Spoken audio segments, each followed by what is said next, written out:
Il n'y a pas une seule raison pour que les Nord-Coréens se battent et meurent pour Poutine. C'est ce qu'a écrit le président ukrainien Volodymyr Zelensky sur X, anciennement Twitter, le 16 décembre 2024. Et pourtant, les Nord-Coréens, qui se battent pour la Russie, et le président Vladimir Poutine, semblent tomber comme des mouches dans l'oblast de Koursk. Il y a de nombreuses raisons à cela, mais différentes de celles évoquées par Zelensky. Non, celles-ci sont bien plus tangibles et bien plus désastreuses. Un manque de formation appropriée rend les troupes nord-coréennes peu préparées. Leur inexpérience au combat se révèle à chaque erreur. La barrière de la langue ne fait qu'aggraver le chaos, transformant même les commandes de base en confusion. Mais par-dessus tout, ce sont leurs tactiques catastrophiquement mauvaises, si défectueuses qu'elles garantissent pratiquement l'échec, qui sont à l'origine de ces pertes stupéfiantes. Alors, décomposons exactement ce qui ne va pas sur le terrain, en nous concentrant sur les tactiques qui font des Nord-Coréens rien de plus que des cibles faciles dans une guerre dans laquelle ils n'auraient jamais dû être impliqués. Pour comprendre à quel point la situation à Koursk est grave, nous devons d'abord examiner les pertes choquantes. Des pertes qui transforment la guerre russo-ukrainienne en un piège mortel pour les Nord-Coréens. Le 16 décembre, les premiers rapports majeurs ont commencé à faire surface concernant les soldats nord-coréens, combattant et mourant à Koursk. Zelensky a confirmé que des troupes nord-coréennes avaient combattu dans la région, avec un bilan déjà sévère. Cette confirmation précoce a marqué le début d'un chapitre brutal et mortel pour les Nord-Coréens à Koursk. John Kirby, conseiller en communication sur la sécurité nationale à la Maison-Blanche, a confirmé les pertes nord-coréennes, déclarant que les soldats nord-coréens étaient dépassés de positions secondaires aux lignes de front récemment. Bien qu'aucun chiffre précis de victimes n'ait été donné au départ, la gravité de la situation s'est révélée au fil des rapports émanant des lignes de front. Le 23 décembre, il a été confirmé que plus de 3000 soldats nord-coréens avaient été tués ou blessés dans l'explosion de Kourskal. C'est un quart du total des 12 000 soldats nord-coréens déployés dans la région. Les rapports de Corée du Sud étaient plus modérés, mais tout de même désastreux. L'état-major interarmé sud-coréen a déclaré qu'au moins 1100 soldats nord-coréens avaient été tués ou blessés à ce stade. Bien que les chiffres diffèrent, les deux sources s'accordent sur un point. Le nombre de victimes augmente à un rythme alarmant, et il n'y a pas de fin claire en vue. La confirmation est arrivée le 27 décembre lorsque Kirby a déclaré que les forces nord-coréennes avaient subi environ 1000 pertes en une semaine. Et pourtant, la Corée du Nord ne montre aucun signe de recul. En fait, des rapports suggèrent que Kim Jong-un, le dirigeant suprême du pays, prévoit d'envoyer plus de troupes en Russie. Ce fait choquant pose la question pourquoi ? Pourquoi Kim continuerait-il à envoyer plus de troupes vers une mort certaine, malgré les pertes écrasantes ?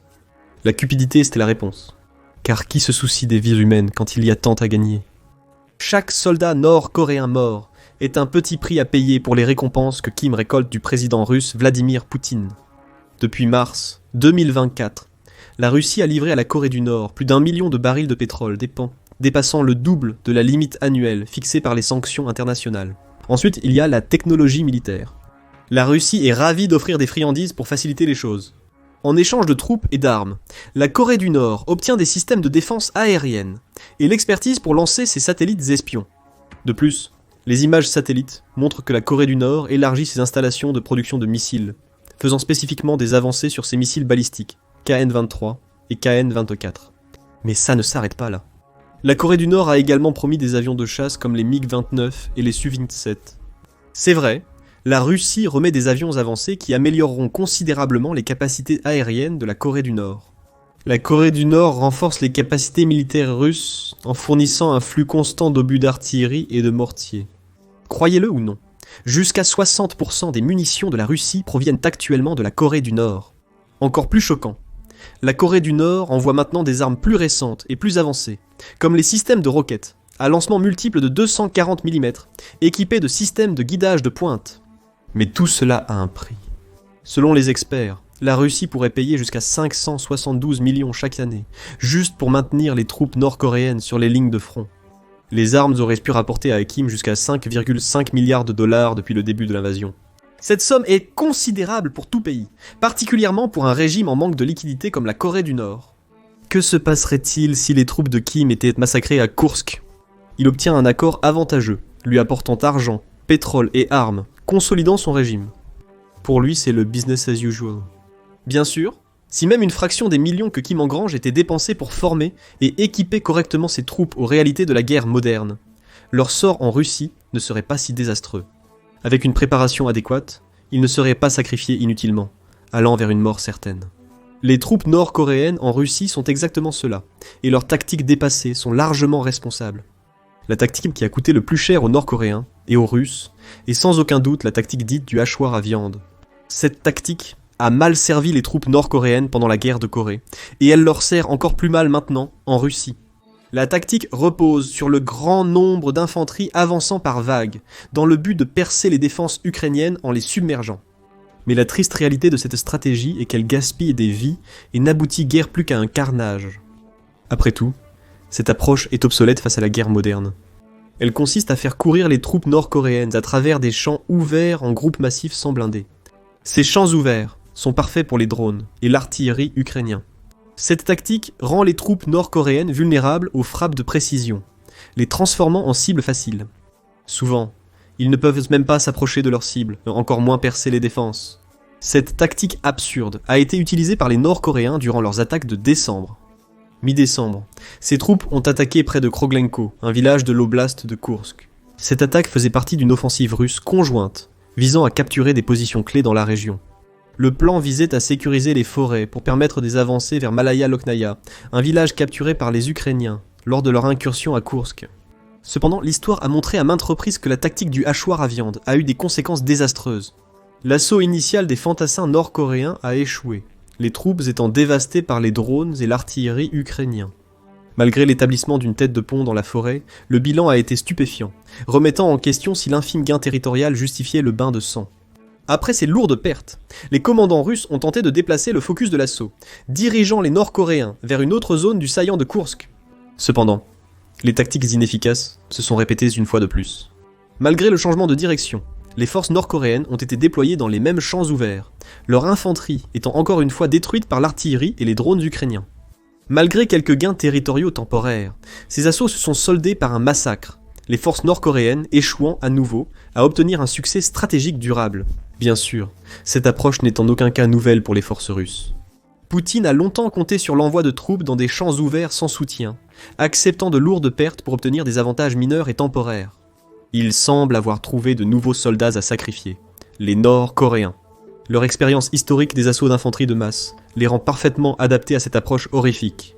Cependant, les conséquences de la tactique du hachoir à viande n'ont été qu'aggravées par une autre tactique inutile, voire par une absence de tactique.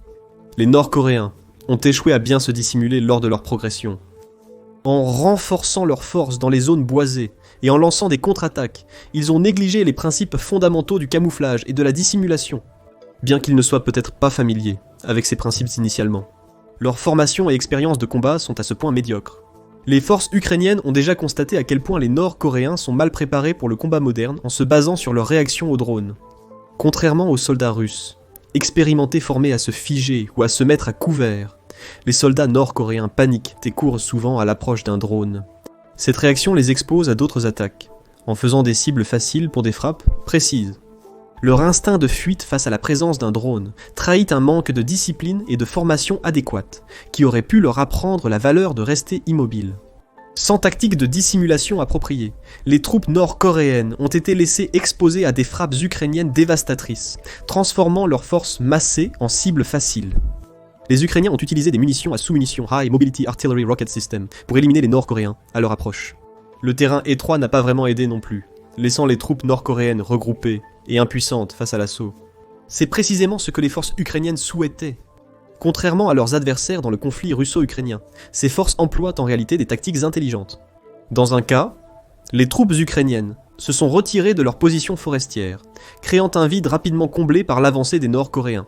Dès leur installation, les forces ukrainiennes ont transmis les coordonnées des unités d'assaut nord-coréennes densément regroupées au High Mobility Artillery Rocket System via des drones, déclenchant des tirs de roquettes à sous-munitions sur elles. Le résultat a été dévastateur. La vallée s'est vite transformée en zone de tuerie, écrasant de façon décisive l'avancée nord-coréenne. L'échec à camoufler leur position et à planifier des stratégies de combat modernes a mené à une attaque ratée et des pertes humaines inutiles. Le manque de discipline tactique et une mauvaise prise de décision ont rendu les troupes nord-coréennes vulnérables d'une façon qui aurait pu être évitée avec une stratégie militaire de base. Voyant que les attaques de précision ukrainiennes éliminèrent des essaims de soldats, les Nord-Coréens ont tenté une autre tactique insensée. Ils ont commencé à utiliser leurs propres soldats, comme appâts humains. En effet, ils sacrifièrent leurs soldats, dans le seul but de détourner l'attention des opérateurs de drones ukrainiens. Habituellement, un seul soldat servirait d'appât vivant. En même temps, d'autres soldats de l'unité attendaient que les drones ukrainiens ciblent au haut de l'appât pour les abattre. Sans surprise, cette tactique a mené à un autre résultat désastreux. Autrement dit, les opérateurs de drones ukrainiens n'ont pas été trompés par cette tactique. Non seulement ceux-là, mais ils ont également rapidement identifié et ciblé par des frappes de précision les positions concentrées des troupes nord-coréennes qui attendaient à proximité. Les survivants, eh bien, ils ont été traqués par d'autres drones, mettant fin rapidement et brutalement à leur tactique mal avisée. En fin de compte, la tactique de l'appât humain s'est avérée n'être rien de plus qu'un exercice coûteux en futilité. Les tentatives nord-coréennes de sacrifier des soldats pour distraire les drones n'ont conduit qu'à des pertes massives et à des assauts ratés. De plus, les troupes nord-coréennes ont affiché un mépris total envers leurs blessés. Pire encore, cela ne semble pas être dû à une mauvaise planification ou un simple oubli. C'est davantage un état d'esprit tactique, ancré dans des pratiques militaires obsolètes. Les soldats ukrainiens rapportent régulièrement ce comportement troublant dans leur compte-rendu du front. Un rapport effrayant a détaillé une frappe de drone en vue à la première personne ou vue à la première personne qui a touché un groupe de 3 soldats nord-coréens, en renversant 2. Malgré des signes de vie évidents, le 3e soldat n'a pas cherché à aider ou à appeler de l'aide en urgence. Il est resté immobile un instant, observant les tombées, avant de continuer comme si les pertes n'étaient qu'un léger revers. Dans un autre cas, des obus ont explosé à quelques mètres des soldats nord-coréens, mais ils ont continué à avancer sans réagir ni reconnaître le danger auquel ils venaient d'être exposés. Cette indifférence glaçante pour le bien-être de leurs camarades, et même d'eux-mêmes, met en évidence non seulement la brutalité de leur tactique, mais aussi le profond mépris pour la vie humaine qui semble imprégner la culture militaire nord-coréenne. Mais ils ne sont pas les seuls. L'approche nord-coréenne reflète des stratégies similaires employées par les forces russes, également critiquées pour leur manque de soins envers les blessés. Cette approche a permis aux troupes nord-coréennes de faire des avancées significatives à Koursk. Même si les groupes d'assaut nord-coréens ont subi de lourdes pertes, ils ont continué à avancer sous le feu massif de soutien des unités russes et l'influence de la guerre électronique contre les drones ukrainiens. Malgré les frappes de précision et les bombardements, l'infanterie nord-coréenne est restée implacable tout en ignorant totalement les lourdes pertes qu'elle subissait. Selon le blogueur militaire ukrainien Yuri Butasov, aucune évacuation des blessés ou des morts n'a été effectuée lors de ces assauts, ce qui ajoute à la nature inhumaine de leur stratégie. Compte tenu de ces circonstances, il n'est pas surprenant que les images du champ de bataille montrent souvent des piles de corps nord-coréens, gisant là où ils sont tombés, abandonnés par leurs camarades. C'est une chose que le régime traite ses soldats comme jetables, mais c'en est une autre lorsque vos propres camarades ne tentent même pas de vous aider, vous laissant mourir seuls sur le champ de bataille. Ce mépris brutal pour les blessés reflète une défaillance dans la stratégie militaire nord-coréenne et dans le sens de la camaraderie, qui maintient généralement une force combattante unie. Les tactiques nord-coréennes à Koursk, y compris celles-ci, n'ont finalement pas produit les résultats attendus.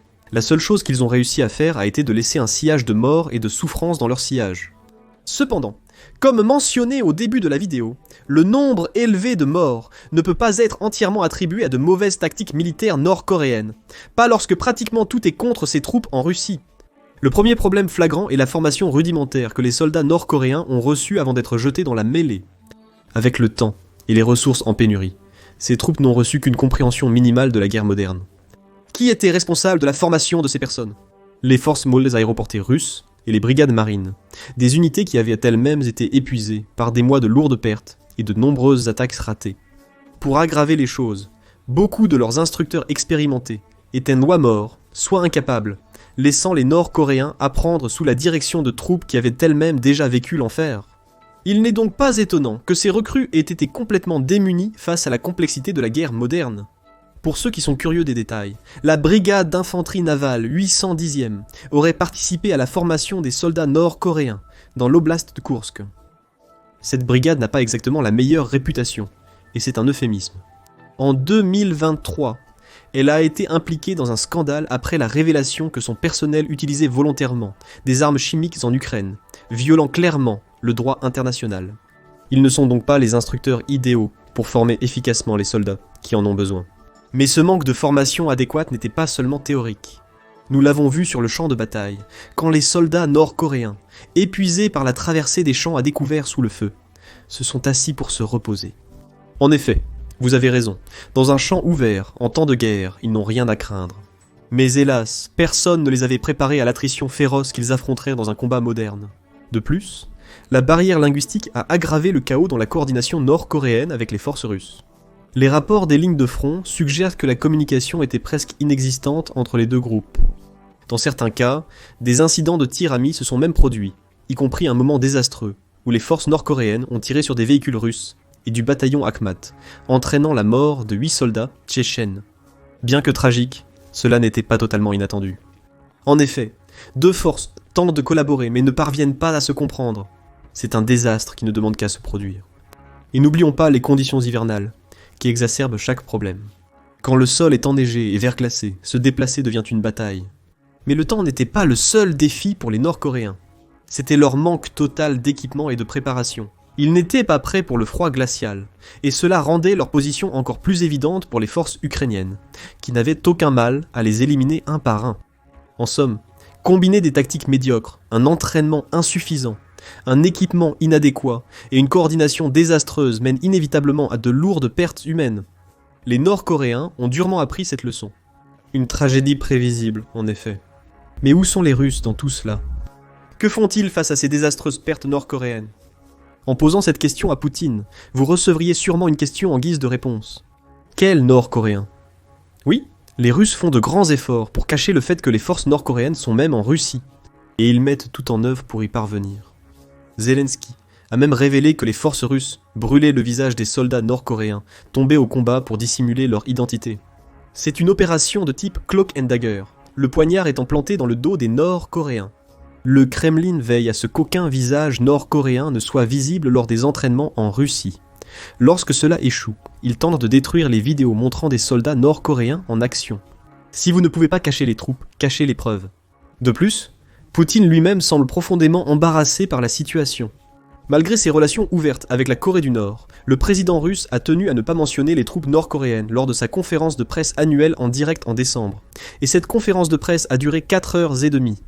La question demeure, Poutine est-il gêné d'utiliser des troupes étrangères en général, ou est-ce spécifiquement les Nord-Coréens peu qualifiés qui le mettent mal à l'aise ? N'hésitez pas à partager votre réponse à cette question dans la section des commentaires ci-dessous. Et pendant que vous faites cela, pensez à ceci. Les tactiques absurdes des troupes nord-coréennes endoctrinées sont-elles la vraie raison de leur perte désastreuse ? Combien de temps cette folie peut-elle encore durer ? Nous attendons votre analyse de la situation avec intérêt.